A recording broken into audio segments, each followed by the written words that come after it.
თავი მე-6.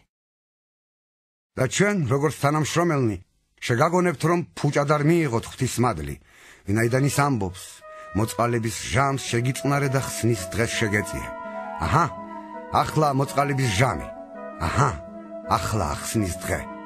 ჩვენ არაფერში არ ვიძლევით დაბრკოლების საბაბს, რათა მსახურება არ შეიბღალოს. არამედ ყველაფერში წარმოვდგებით, როგორც ღვთისმსახურნი, დიდ მოთმინებაში, წუხარებაში, გაჭირვებაში, შევიწროებაში, ცემაში, საპყრობილეებში, შფოთში, უძილობაში, მარხვაში, სიწმიდეში, შემეცნებაში, სახიერებაში, სულიწმიდაში და უანგარო სიყვარულში. ჭეშმარიტების სიტყვაში, ღვთის ძალაში, სიმართლის იარაღით მარჯვენასა და მარცხენაში, დიდებასა და სირცხვილში, გმობით და ქებით, ვითომც მაცდურნი, მაინც ჭეშმარიტი. ვითომც უცნობნი, მაგრამ ცნობილნი, ვითომც მომაკვდავნი და აჰა, ცოცხლობთ, ვითომც დასჯილნი, მაგრამ არ ვკვდებით.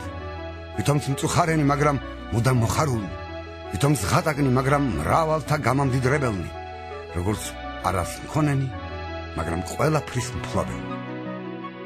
ჩვენი ბაგე გახსნილია თქვენს მიმართ, კორინთელნო, და გაშლილია ჩვენი გული. თქვენ ვიწროდ არ ახართ ჩვენში, არამედ თქვენშივია სივიწროვე. ხოლო ამაზე სამაგიეროდ გეუბნებით, როგორც შვილებს, იყავით თქვენს გაშლილნი.